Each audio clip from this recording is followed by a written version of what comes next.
And we are live, everyone. Hello, hello, hello. My name is Diamond Rivera of Diamond Rivera Films.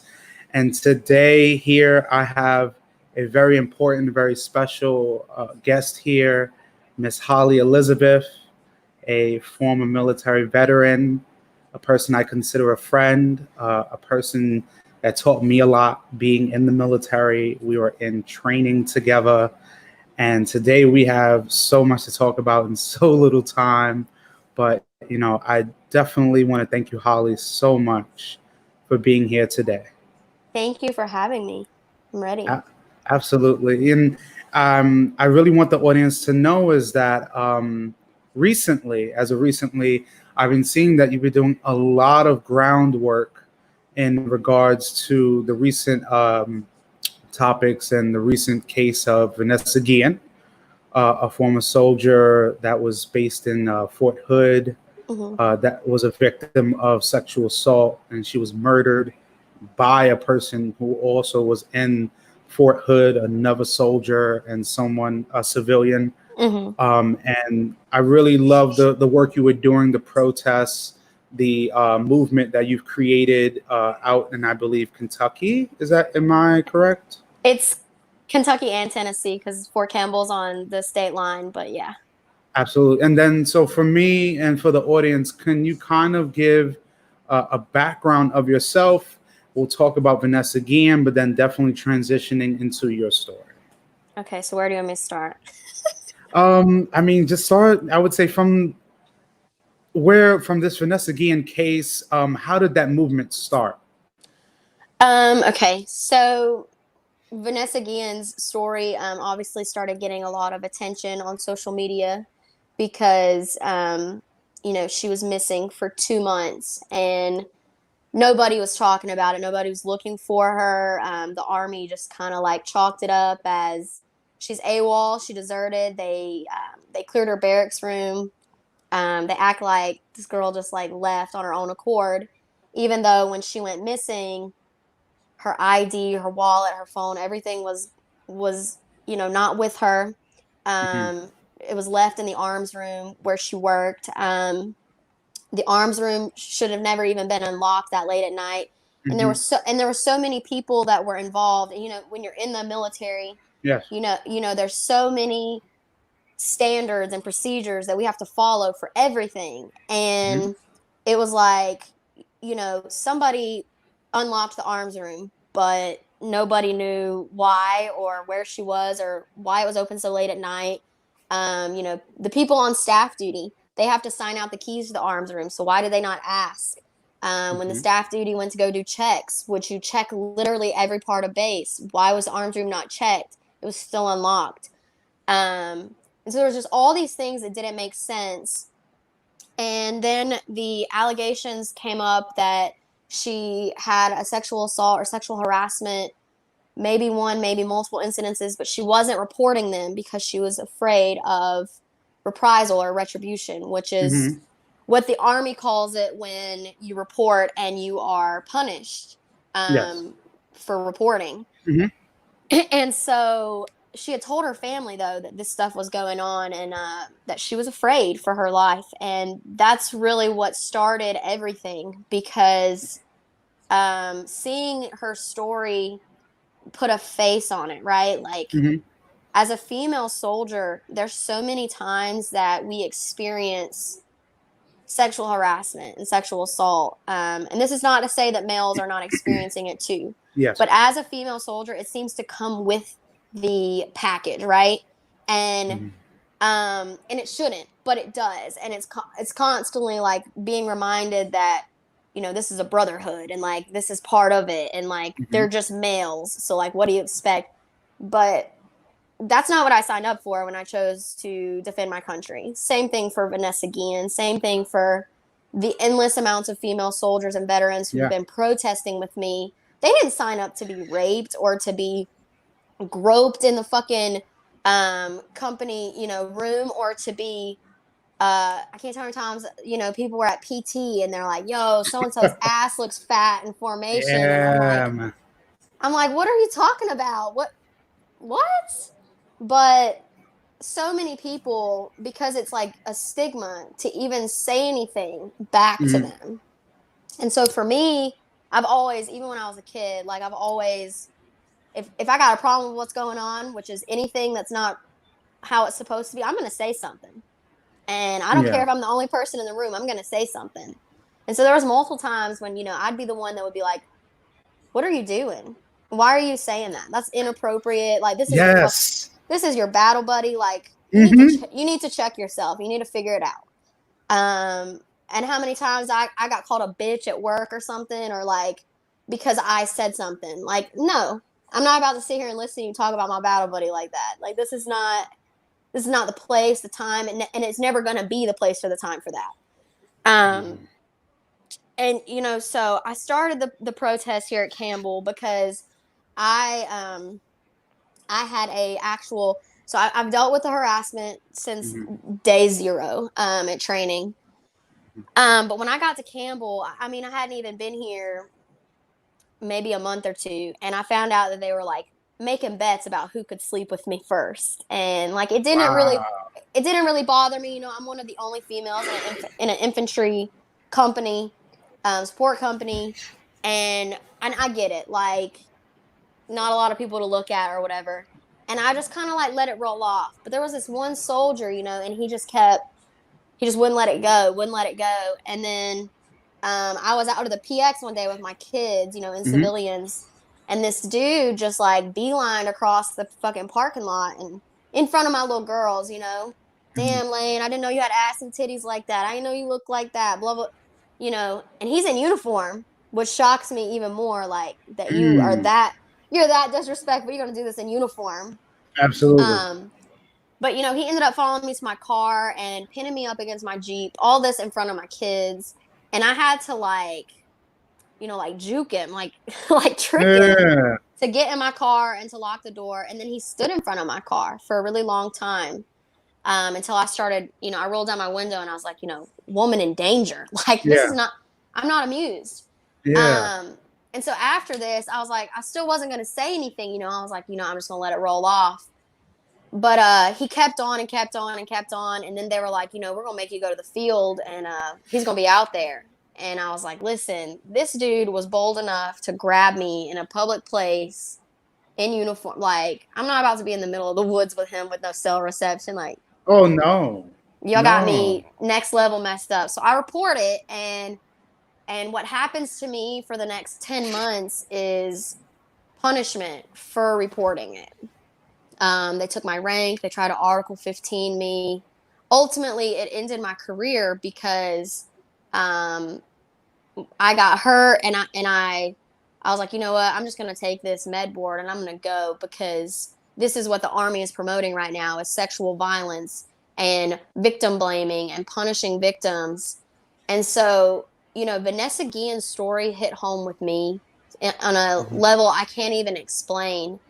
Um, and then she just like became this face for Mhm. something. Absolutely. And I was just so fired up. And it's kind of crazy because the very first protest that we did, the one that went super viral that had like 20,000 like shares or something, Mhm. I planned that protest with one of my friends on the way to the bar the night before we did it. Oh like wow. like we didn't put anything, we made signs, we did our t-shirts, and we went out there the next day, and there was only like 10 of us. Yeah. And then the next protest there was like 60 of us. And then we did a candlelight vigil to honor her because Vanessa Guillen is Mexican. Mhm. And so I wanted to honor her in a traditional way, which is a candlelight vigil. Um, and since then, I have this huge group of people, males and females, civilians, veterans, active duty, whatever. They come to the protests, they come to the vigils. We've also started this group called Healing Hearts. Okay. And Healing Hearts is like we haven't we haven't done our first event with it yet, but we're working on it. But it's we're promoting healing and health and happiness. So it's an outlet for victims of sexual assault and sexual harassment, to find a way to cope with what's going on and in a healthy manner. amongst a group of people who've also been in the same shoes. So, we're going to do like yoga sessions and like a pottery class, a painting class, things like that. So just promote healing in a healthy fashion. Mm-hmm. Um, but yeah, she just, she gave a face to it, and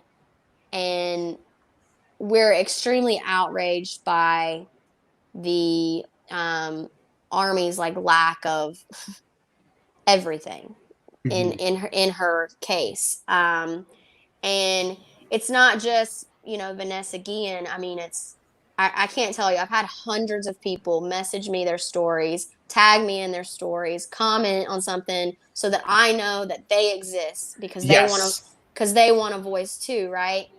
And I would love to tell you that like it's not affecting me, but it is affecting me to know this many people are dealing with this in silence and feel silenced. But I've had just and we just found out last week. I made a live broadcast about it, but there's apparently a female soldier. I do not know her name, but Yeah. in Fort Stewart who was killed. They killed her in the motor pool, and then they, I mean, this is dark, but they raped her corpse, and she's been gone, and no one's talking about her either. And she's been missing for I think almost 30 days now. Nobody's talking about her, There's and no people media coverage. no, and people keep trying to bring attention to it, on like the Army Wives pages and stuff. And every time someone posts about it, it gets taken down, it gets removed. Um, and I get it, right? Because like the Army, the military in general, they don't want this reputation for a rape culture. Yeah. But the thing is, like, there's definitely a rape culture in the military.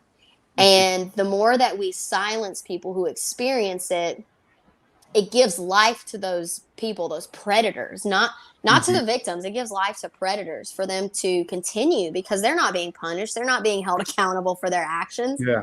So what stops them, right? Like I just, my biggest goal with all of this is yes, I want justice for Vanessa Guillen. I want obviously the guy who is accused, of killing and assaulting her, he killed himself. Yeah. But the female, his girlfriend or whatever, she's facing conviction. But also, like her chain of command needs to be held accountable. Like, why are we only holding accountable the people who did it? Why are we not holding accountable the people who ignored that it was happening? Yeah. Because like something, it could have been stopped. It could have never even happened if the person that gave the freaking arms room keys was like, "What are you doing? It's 8:30 at night. You don't need these." Yeah. It could have stopped. If anybody along the way, when they did accountability formation the next morning, first sergeant, we don't know where Vanessa Guillen is. Mm-hmm. Okay, I don't know if you've ever been late to formation, right? But they come bang on your door. They Oh, yes, they find do. you. Yes, they It's do. hell or high water, and we're gonna find you and figure out why the fuck you're not in this formation right now, right? Like Absolutely. you better be dying in a ditch somewhere. And in this case, she was dismembered and put into multiple holes, and then they poured concrete over her. You know what I mean? Like her family could have had peace so much sooner. People could have been held accountable, but we just ignored that it was happening, ignored that she was gone, just chalked it up as she went AWOL, right? Yeah. And they did this. The other story that's been really popular is Gregory Morales. Gregory Mm-hmm. Morales was gone for a year. Okay, Gregory Morales was getting out of the army. He only had like so long left, right? And he just vanished. They said he was AWOL. They said he was AWOL, right? But he was about to be out of the army. He was getting out. Mm-hmm. He only had like a couple weeks left or something. And then they said he was AWOL and he went missing and stuff, and he's been gone all this time.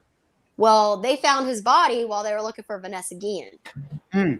And instead of the army being like, yo, we messed up, he's not AWOL, his family is still fighting for him to get his deserter status removed because he did not desert. He was murdered. He didn't bury himself. But they're also trying to get him, proper burial rights. And like they're having to fight for that because the army doesn't want to admit that they fucked up. That like Yes. he's not a deserter, he was murdered. Like, and that's the part that I don't like. Being in the military is a very proud thing. Like Hmm. we have pride the minute we put that uniform on. I got it. Absolutely. And I know that's why they refuse to acknowledge these things are happening. But the thing is, like, I'm not proud to wear this uniform when I know what's going on behind the doors. You Hmm. know, and the military is. People always think that like the military is so big, and it's not. The military, active duty military, 1% of our entire population, right? Yeah. It's a lot smaller. The Yeah. army is such a small place. Like you run into people you went to training with. You, Yeah. it's like it's never ending. You're always running into an old battle buddy or something. But there's so much like gossiping and we call it private news network when like people are just Just talking talking away. just Talking talking, away. running their mouths. You find out everybody's business. Who's sleeping with whose wife, who's committing adultery, who's got a baby with someone that's higher ranking than them. So we're just gonna turn our noses to fraternization. We're just gonna turn our noses to everything that's against what we're supposed to be doing. And then this really important thing comes up, this sexual assault and the sexual harassment, and then all of a sudden everybody's quiet. Nobody wants to talk. Yeah. Nobody wants to talk about it anymore, and it's just mind-boggling to me because it's happening. It's so big, and Fort Campbell is like the last time I looked. Fort Campbell is like the most well-known base for literally everything that can be wrong, like Mm. DUIs, suicides, sexual assault, domestic violence, whatever. They're up there, and Fort Campbell is incredibly. We're trained at such a high, like there's always training, always deploying, super, just always moving. Fort Campbell, and I know that has a lot to do with it. The soldiers are just run ragged here, and they're just bodies, and it's Yeah. hard. But at the same time, like this is your job. This doesn't excuse you to rape people. This doesn't excuse you to beat your wife. This doesn't excuse you there's constantly DUI, like car accidents here. We had a guy like a couple months ago who drove through a fucking apartment complex with his car, and he was super intoxicated. He was like 19. Like, what are we doing? There's just no control, and I don't understand it. I don't think I understand it because not all soldiers come with like this bearing and like this pride and this this honor, but they should, but they don't. And so there's just so much stuff that's going on behind closed doors, and all of those things are, just a different day or whatever. But right now, what I'm talking about and what I'm not going to stop talking about is sexual assault and sexual harassment and how prevalent it is, Hmm. and how 1 in 5 female service members will be sexually assaulted. She will be raped while on active duty. And I think the number for males is like 1 in 7, one in Hmm. eight, something like that. Yeah. Like, does that number not bother people or scare them? Like, And for me, I would say honestly, me and you had when we were in AIT, which was the advanced training phase, because we met in AIT because everybody knows when you're in the military, you go through basic and then you go to your AIT to start your work. What's your job? And when I met you, we had talked about these similar stories. From my experience as a male, even going back to basic, I realized that my moral compass was so much different from a mm-hmm. lot of the males. For me, even though I had a person in my life who was away from me, there was so many others of a males that had the same or who were also single, but their maturity levels were different. Yeah. And I realized, I mean, from basic, most people know that you most of the time are separated from the females. Mm. And because they don't want you to just gain unwanted attention, they want you to kind of focus on the mission at hand. Yeah. I realized over time as I was going along month to month that, my focus was the mission, but my real problem was the my battle buddies that still, you have to realize that when we have drill sergeants, when we have instruction, ultimately it really is up to the soldier who is going to choose to follow the instruction or not. Yeah. And we realize that if one person messes up, we all messed up. Right. And over the time, from going from basic into AIT, my biggest issue became a lot with the males that I was encountering who were older and younger, and some my own age, that really did not understand the respect factor and the language that you shouldn't be using in terms of interaction, especially with females, Yeah. because a lot of the men's excuses were they were away from women for so long, but that does not give you an excuse to be disrespectful. It does I not. we have been in training that there's been times I'm just totally heated because the person next to me is being disrespectful, and then I need to step in, but I know once I step in that we all about to get fucked up because Yeah. it's already a problem. But for me, I always made sure that my moral compass and my moral values were taken seriously because I wanted to show those boys who wanted to become men that this is how you treat women. I have a woman back home that I love deeply, but I still want to use the same morals and the same values and the same respect to the women that I see that are working with me. Yeah. know, when it comes to the sexual, the discrimination or harassment, I've seen it. And don't get me wrong, we know that in the military we have classes that are focused and based on combating that, and we call them sharp classes. We get them many times, and a lot of our higher ups, I completely understand the focus of it. But Yeah. I myself have told many people, I understand in totality what these classes are supposed to do. But in reality, it's whether you're going to take those skills and those lessons and use them, Yeah. or they're just going to go from one ear out the other. Which is And, what they do. and it's a lot of them. And it really upsets me because I am a male that really is focused on doing the right thing, is focused on respecting my battle buddies. Because again, a lot of us, like people like yourself, that went active, and myself, I went reservist to come back home. The biggest factor a lot of people put at me, or the snub, was, oh, you're a weekend warrior. And that was always the issue with me was, hey, I have respect for people that go active duty, just like I have respect people who have respect for that go reservists, because at one point or another, we were all away from our families. Yeah. And for me, I always realized, because even in AIT, me and you went through our battles, but it was because we were strong personalities, Yeah. but we had a common goal in AIT was, let's To get our get work home. done. Because even I remember me, you, and a gentleman, one of our friends that we know, we were the top 3 in our class. Mm-hmm. So for us, we were always focused on getting ahead and getting back home to our families Yeah.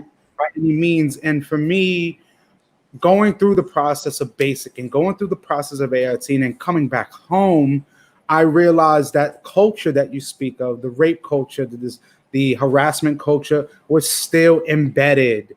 And for Yeah. me, I had to say, you know what? You can't fight everyone, but you will speak up. Yeah. And when, especially because we also know there's many stories like Vanessa Guillen, but when it comes to, as we in the military say, we always we're family, because they use the term of brotherhood, but you have to remember there are females here as well. There are Yeah. people who are transgender as well, who identify with something, and we Yeah. all have to be a family. We can't just speak on when one of our soldiers gets shot. We have to also speak when one of our soldiers is being harassed by someone who wears the same uniform. And for me, talking to you, it's therapeutic because you yourself, you are a former soldier. I'm a reservist, but at the same time, I always told myself from basic AIT and coming home, I was never going to lose myself, because we Yeah. realize in the military, there are people that go full hua, they go full army, and they don't know how to turn it off. Yeah. And for me, I had to realize that even when I'm coming back home, I needed to keep those values because I've seen a lot of soldiers, a lot of male soldiers that take the wrong paths, that don't know how to just be respectful, using the language was so just like harmful. And we had people like yourself that we were in AIT and you would point those people out and they would look at you like, why are you talking to me? But you were only doing the right thing. Yeah. And there was moments that me and you would talk privately and I would tell you, yeah, I agree with you. Yeah. And we need to do something. But again, we can only do as much as we can because we still need those people to help make that change. Right. So And mhm, I think for me, like what you're talking about, like so when I went to Fort Lee with you, I was a reclass. I was reclassing from a very long yeah, like previous 25 weeks. 54. Oh my Lord, I'm sorry. I'm sorry. So I was reclassing and I'd already been away from my kids for a long time, and then I came here and pretty much everyone that was at this AIT was like straight out of high school, which is fine. Like, I need you just as much as you need me. But I'm almost 10 years older than you. I've been divorced, married, got kids. Like, I've been through a little bit of life at this point. I've been on my own for over 10 years, you know, and so these things would happen. And I'll tell you, when I was younger, I had a temper, like this crazy temper, and I would get in all these fights at school and stuff, but it was never like I was bullying people. It was Mhm, like people that were bullying other people, and I would always step in, but I didn't know how to channel that anger when I was younger. You know what I'm mhm. saying? So my biggest thing when I was a kid was people who picked on the special needs kids. Yes. Because my stepmom was a special education teacher for the Department of Defense, and these kids meant more to me than anyone else. They didn't choose this, and Mhm. people would just terrorize them. And I'm telling you, I threw a desk at a girl one time for Wow. saying some nasty things. And I just remember at some point during high school, my dad was like, you can't do this anymore. You can't handle things like this anymore. You have to be an adult. And Mhm. I figured it out, real quick. Like, this isn't acceptable anymore, right? Yeah. But then I went on with my life, and like these things were still happening. People are still doing things that my incredibly strong moral code is like, this is not right. And so, no, I may not punch you like I would have when I was 16, but I'm going to call you out, and I'm going to call you for what you are. And I can tell you right now, one of the biggest problems with me being in the military, and like, I have this opportunity to come back active, and I would love to, because I love being a soldier. I love being in the Mhm. army. I come from a long line of military. It's not that I'm upset with. It's the leadership. It's the toxicity within the ranks. It's the fact that we don't hold this standard across Yeah. the board like we say we do. Um, but the biggest problem with me being in the ranks is I will always be like this. I will always be ingrained with morals and with a Yes. character. And I will never sit by and watch things happen that are wrong. And that's something that doesn't fly in the army. I remember when we were at AIT, actually. Mhm. You remember I won that board, the one that was in the Yeah. field. You remember that, right? I was the only female out there, and I won. I kicked those dudes' asses. Mhm. Um, by book stuff, like by the rapid fire questions, I Yes. beat them on Yes. that. But I beat them on the field stuff too. I was just a better soldier than they were, right? Mhm. And part of winning that board was you got to write a memo to the commander, and then you got to go in front of these full bird colonels over the whole installation and tell them why the program was good and where it was deficient, right? And I'm all amped up because I'm like, oh, I'm about to tell y'all everything that's wrong right Yeah. now. And I had this really great memo written up. And I remember standing in front of that commander and that first sergeant, and they're like, no, you can't say this. And I was like, well, Mhm. what was the point of me winning then if I can't tell you what's actually wrong with it? Um, like, because I wanted to talk about how, like, we spent most all of our training in the field, but there was no medics present for any of it. No. And every time somebody dropped, because we're talking like triple digits heat. It's the dead of summer. Yeah. We're all wearing, body armor, rucks, everything, and we're Yeah. and we're in culinary, for people listening. we're on these MKTs and these CKs, which are mobile kitchens that are Yep. hot as fuck, and you got a Oh yeah. grill going, and it's toasty in there.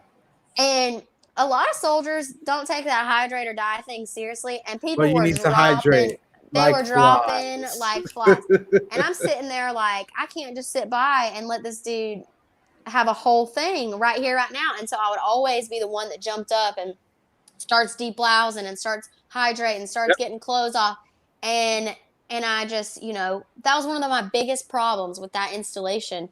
We're in a training environment. Why is there no medical personnel present? Like, you couldn't even get me a freaking whiskey out here, a doc Yeah. to sit with us. Like, are you serious? Just we got lucky. Our platoon got lucky because I had just gotten out of nursing school, so I knew a little bit more than what they taught you, in basic. And I was never like just sitting there watching. I would always jump up and help them. But I worry about like the platoons that don't have somebody like that. Yeah. And then I think I read like right after we left too that like somebody died from like a heat stroke. Yes. Died. Yes. He Yeah. died. Yeah. An 18-year-old kid, he died. Can we talk about the fact that there's no medics out there? Like, and I just remember them telling me like, you don't get to actually say what you think is wrong. And I was like, but what's the point? Yeah. And they're like, you're in the Army, like, you say what you're told to say. And that's always been a problem for me because I understand, like, I signed that contract, I signed the dotted line, I gave my Mhm. life to you, and I said I would do whatever you needed me to do. What I do not say I'm going to do is stand by and not voice my opinion when something's wrong. Yeah. And when we're talking about a medic in the field being wrong, like, that's one thing. When I'm talking about I'm physically watching female soldiers be harassed daily at their job Mhm. and groped and whatever else, and nobody says anything, nobody bats an eye but me. Mhm. And when I first got to Campbell, I remember they pulled all the females into this room and they were like, "Oh, we just want to know if anyone's experiencing any sexual harassment. We're real concerned." And I didn't know at the time that they were fishing for a name. There was an NCO that they were trying to, get caught Mhm. up or whatever. Yeah. And I spoke up and I was like, "Yo, this civilian that works, back there cleaning dishes, if he touches or looks at one more of these female soldiers, I'm gonna kick his teeth in." Mhm. And they were like, "Wait, what? Yeah. What are you talking about?" They had no clue. And I was like, "Okay, well, none of these females may say something, but I'm going to, because I'm telling you, they may be okay with it or they may let it slide off, but I'm not going to. I'm going to break his jaw if he Yeah. touches enough." And it was like immediate. They were pulling this guy out of the DFAC and they're getting rid of him. And I remember, the DFAC manager coming up to me and he was like, you know, "What made you speak up?" And I said, "Listen, this is all offline, but I've been raped, and I've been raped hundreds of times. And I was in a very abusive home, and then I was raped again in college by a coworker, and this is just something that people took things from me growing up my whole life, and I just cannot stand by and watch other people have that taken from them." And he was really shook about it. He was crying, and he was like, "I respect this. I respect you. Thank you so much." And then the next thing I know, my section leader, who is a female, E6, pulls me from the DFAC by my collar and says, "Why didn't you tell me that you've been raped before?" And I was like, "Because that's my personal life. That happened Yeah. before I was in the Army. That's none of your business." And it was a pride thing. She was mad because I wouldn't tell her details of my sexual assaults.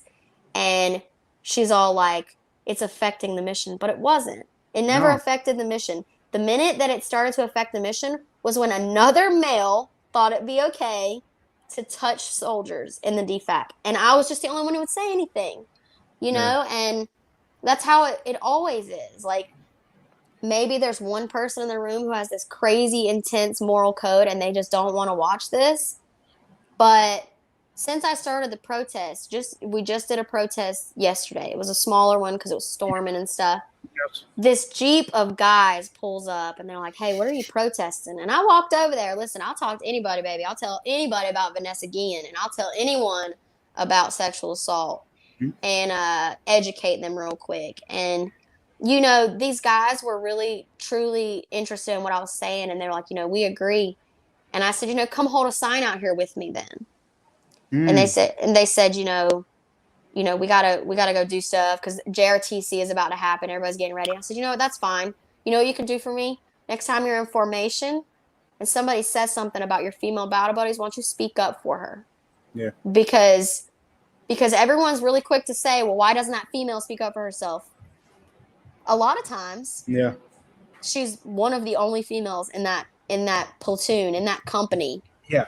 And So what's she supposed to go against 30, 40, 50 other people and tell them that she feels uncomfortable, she feels threatened, she feels harassed? No. You fucking speak up for her. You be her voice because it was yes. taken from her.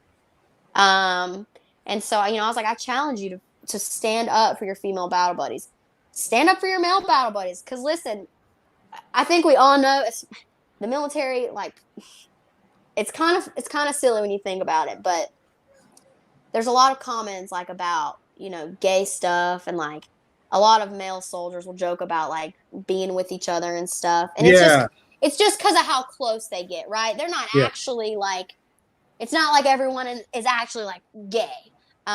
Even if they were, it wouldn't be an issue, but they're promoting this, like, this idea right then and there that it's Mhm. okay to talk like this, um, because like that's when the talks start getting out of hand. It's not because they're saying they're gay, it's because the way they're promoting it, the way that they're joking about it, the way that everything that's sexual is funny to them. And part of Sharp is like, those conversations can happen and I can just be listening, and I can Yeah. be offended, and I can say, Exactly. I'm uncomfortable right now. Like, Yeah. you're talking about doing stuff with that dude's butt. I don't want to listen to that. Yeah, and no, you're exactly right, because even though you were active and I'm reserved, we've had the same classes. And for me, I've seen the experience of just how males treat each other, how females treat each other, and a lot of times the disrespect, especially about people's sexual orientation, Yeah. comes involved. And for me, I always tell people, no matter what you identify with, we are wearing the same uniform. Oh, that is a beautiful dog. she she wants to be on camera too. No, it's fine. And for me, it's like, I'd say this. What I've learned through your story is that you were a woman that went through so much trauma from your past. And what that enabled you to do, you honed that, you understood, and you wanted to make sure that when you got into the military, you wanted to make a change. Because a Yeah. lot of women, especially, and men who go through those traumas, they either go left when they should be going Can right. you show your friend our piggy bank? Sure. Sorry. No worries. Yeah, I think that I was prepared for, everything. I think I was ready to stand up for whoever needed me to stand up for them. Unfortunately, there's not enough people like that. Mhm. Not just in the ranks, in Yeah. life, in Yes. in in the world. There's not enough people who will say, "Yo, this is wrong. This is inappropriate." I've also been protesting the Black Lives Matter stuff, and Hmm. let me tell you, it's a weird place for me to be at because I'm in school to go into law enforcement, Hmm. and everyone just assumes that I have to pick a side. And the thing is, I'm not picking a side. The side I pick when it comes to Black Lives Matter is the right side, which Yeah. is nobody deserves to be murdered while they're being detained. Um, like there's so many good Hmm. cops out there, and they're being overshadowed by bad cops, and it's a really hard place for me to be in. But I do not think that just because you're a person of color that you deserve to be targeted for any type of violence, or you deserve to Yeah. be treated any type of way. But I was out there this week, with my Black Lives Matter friends, protesting. People were throwing things at us, Wow. cussing at us. People were saying, go Trump or whatever. And Hmm. it's mind boggling to me that you think just because I'm out here, I'm not with Trump, or Yeah. I'm a liberal, or just the things that people automatically assumed about me and all those people out there. because we were protesting Black Lives Matter. No, what I'm protesting is that their life is not less important just because they're Black. And a Black life mattering is the bare minimum, right? Like, Mhm. and I was out there and I was like, this is really crazy. These people are just assuming anything. And the craziest part to me is most everyone who's been out there for those protests are veterans, okay? And this week they got a lot of backlash because they had the American flag, but it was turned upside down. Mhm. And people were screaming, "You're desecrating the flag" and stuff. And listen, I've looked at the flag code. Um, a flag upside down is a sign of distress, Mhm. and it is distressful to them that Black people are being targeted. And I agree with that. Mhm. Um, and you don't get to tell me or tell them that it's not distressful to them. That Right. that's the beautiful thing about living in the States, living in America, is that that's our right. It's our right to have a different opinion. It's our right to say something that you don't agree with. It's our right to protest. It's our right to talk about it. It's our right. These are our rights, our First Amendment rights, meaning they are the most important. They were the first ones we cared about. Like, Yeah. and it's so crazy to me that how quick people are to be like, you can't do that, but yes, I can. Yeah. And and that doesn't mean we don't have to be friends because I have a different opinion than you. But unfortunately, I can't tell how many people have deleted me off Facebook in the last couple months because I'm protesting for sexual violence to be ended or because Black Lives Matter. I cannot tell you how many people have been like, all right, well, fuck this girl and unfriended me. Well, okay, I didn't know that we were that narrow-minded that we couldn't have different opinions. Yeah. But it's really not a loss to me, because I want my circle to be full of people who are different and relish in being different and having different opinions and different views. And we all came from different backgrounds. You don't know, people looked at me the whole time growing up and they thought that I was just this happy-go-lucky kid. It was a complete shock to my hometown, that I was being abused at home. Yeah. It's because you don't know Exactly. what people are going through, what they've been through, where they came from. You don't know how they were treated. And I think it's our job across the board with the Vanessa Guillen stuff, with sexual violence, with Black Lives Matter, all of it. I think it's our job to start listening to each other Yeah. and to start not listening to have an answer, right? Because that's what Mhm. people do. They listen so they can have a rebuttal, so they can answer really quick. Yeah. People need to learn to listen to understand. Listen to be educated. Listen because you don't know every side of the tracks, right? And Mhm. this is my biggest thing right now is I just want people to listen to each other. Stop trying to silence people and how they feel and take a moment to figure out why they feel that way. Maybe you aren't experiencing sexual harassment or violence in the military. But guess what? There are a lot of people who are. Maybe you're not experiencing being oppressed in 2020 as a person of color, but there are people who are. Yes. Okay? And I've seen the other side too. I've seen people who are just pointing out that all white people are racist, and that's not true either. Yeah. Clearly it's not. There's been so many of my white friends that are out there at this Black Lives Matter protest. It's not about being white or black or whatever. It's about caring about each other, and that should be the point of all of it. Absolutely. But people aren't listening to listen; they're listening to have an answer. So Yeah. it's No, it's a hard struggle. at the end, you can say it's a struggle, but for you and to see your growth as a human being more than just a soldier, it's honorable. For me, to see your progression and using your voice and now doing these protests is commendable.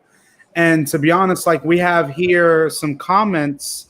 Soraya says, wow, they call it retribution because we talked about that earlier, the Mm-hmm. retribution aspect.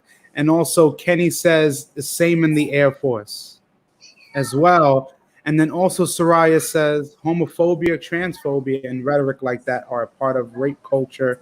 That, yes, these are the same messages you're putting out, is the same messages that others feel. And I want you to know is that you have a voice, you will have a movement that is needs to be heard more than ever. I appreciate that I know a person like you that is taking the time. And for me, as a reservist soldier, no matter what uniform I have on, I'm a human being. And I Yeah. care about the people. And for some people who are military might come to me privately and say, you shouldn't do this. And I'm going to say this. If that means that my career has to end because I choose to speak my truth, I'm perfectly 100% fine Exactly. because I live by my truth and I support people like you that are doing the right thing at Yeah. the right time, but in the right uniform. Yeah. That's right. Hey, listen. And a lot of the people who've been out there with me are active duty, and I've had a lot of people giving them shit because you can't do that. Okay, I'm gonna say it right here on this live broadcast right now. We're not protesting anything political. Mhm. We are not protesting in uniform. We are not protesting with violence. We're not desecrating anything. We're coming out here peacefully. The only time that it's not, a lot of them have been quiet events, but Mhm. I got a megaphone now, so like I use the megaphone to speak a little Spanish, but I don't say Okay. anything inappropriate. I don't, Yes. and I'm not disrespecting anyone along the way. And trust me, they're disrespecting us. I had someone we explicitly wore white T-shirts with red handprints, and they're supposed to be Yes, I did bloody. see that. I did see There's that. Yeah. they're supposed to be bloody handprints. Well, I told the girls, I was like, wear the shortest shorts you have, because the point I'm trying to make is it doesn't matter what I'm wearing, what I say, what I look like. You're not entitled to touch me ever. And so I'm wearing these really short shorts at this protest, right? And my cheeks are out a little bit. I'm not gonna lie. But guess what? This is my body, and I get to Thank you. decide what I do with it. And this dude from my unit, he shot me a message, and he's like, "Yo, Lane, your cheeks look really good in those pictures." And I was like, "Did you read the signs? We're protesting sexual harassment and violence, And you're doing the exact same. and all you saw in those photos was my butt cheeks, like, And I think that's the problem. Is at these sharp briefings that we have where they're trying to tell us what is and isn't condoned and all that. It's a joke to everybody. And I'll tell you, this is the last thing I'm gonna probably say, but Yeah, no I worries. remember in a basic training, the sharp briefing we had, they role played a sexual assault, and I had to leave. I left the whole thing. I Yeah, walked out because it triggered me. It was very hard for absolutely. me to watch. And people were joking, laughing, and I didn't see how that was funny at all. And then I'm in nursing school, and we have another sharp briefing. Except this time they show us a video, right? And I know you've seen I do a lot of spoken word, and that's Yeah. one of the ways I cope with the things I've been through. And they're like, "Oh, we got this spoken word," and I'm really excited because I think it's going to be somebody giving me a message, right? Hmm.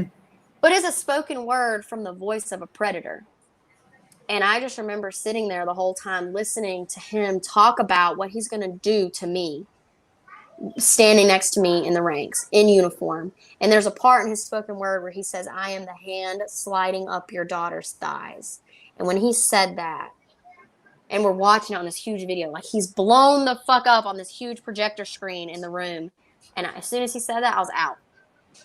I I booked know it. exactly You know what I'm saying? I ran out of the building. I couldn't breathe because I was like, why are we showing this? And I remember this E7 came up to me. She was like, "You've been raped, haven't you?" And I was like, "Yeah, why are you showing that to people?" Because I know I'm not the only person in the room who's been through that. That is extremely deteriorating to any type of healing I've already done. Because you think this is what, and it's the shock factor, right? That's what they're going for, the Yeah. shock factor. We're going to shock you into thinking this is a problem, and then maybe it'll stop. But it's not working. Yeah.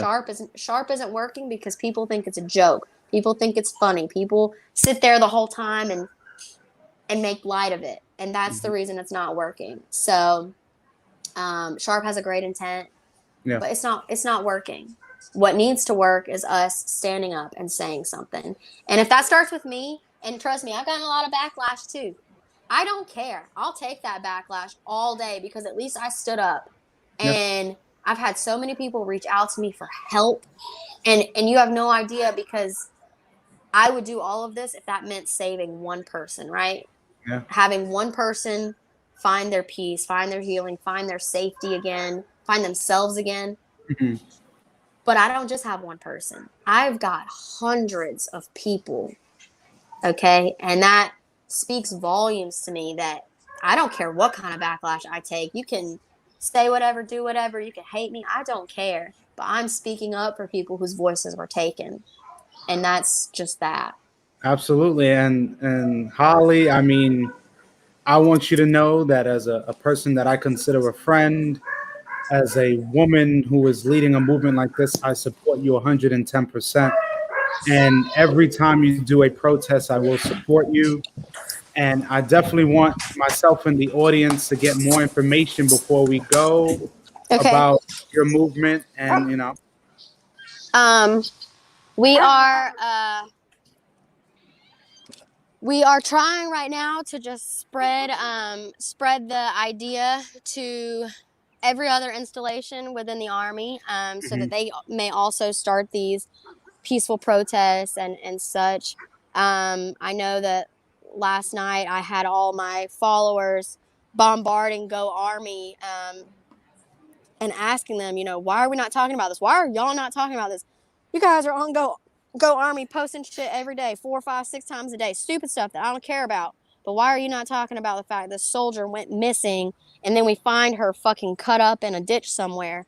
So I challenge everyone to just get involved with their community, however they can. I know right now our big thing is we're going to continue peacefully protesting, but we actually have somebody that's making. I don't know if you've ever seen a lot of veterans or soldiers wear memorial bracelets for battle buddies that have fallen. yes. We're going to make these memorial bracelets for Vanessa Guillen. And so they'll have her, her name and her unit info on them, just like she, we lost her downrange. And then on the bottom, we're going to have them, I am Vanessa Guillen, because even if you have not been personally a victim of sexual assault or sexual violence or harassment, you know somebody who has. And wearing these bracelets is a statement that I'm with this. I do not agree with what's going on, and I will not stop talking about it. And then we are taking all of the proceeds from that and we're sending it to her family. Whether they need to use it for legal costs, because I know that they're really trying to fight this right now. They need it for burial costs, whatever they need it for. We're sending the proceeds to her family. But whatever way that people can get involved, and I know if they're not local to me, like, it's hard to get involved with my movement, but there's someone near you that's trying to start a movement, and if they aren't, you start it. Like, listen, I didn't start out with thousands of people following me. I started out with me and my battle buddy on the way to the bar talking about, are we really just gonna sit by and let this happen? And then we were out there the next morning with signs and like 4 people. Like, it doesn't start big, it starts small, but the only way it starts is if somebody starts it. So Absolutely. And I definitely appreciate that. And I will be speaking to you privately because I would definitely love to donate and then share that message as well. So, Holly, I do want to thank you so much for appearing on tonight's discussion. And as I tell everyone, this is our first discussion, but it surely won't be our last. yeah. Because I definitely want to catch some updates in the future about how the movement is going. So I thank you, Holly, and I thank you, audience, for listening. And I know through this discussion, it's going to inspire someone, especially myself. So I thank you so much.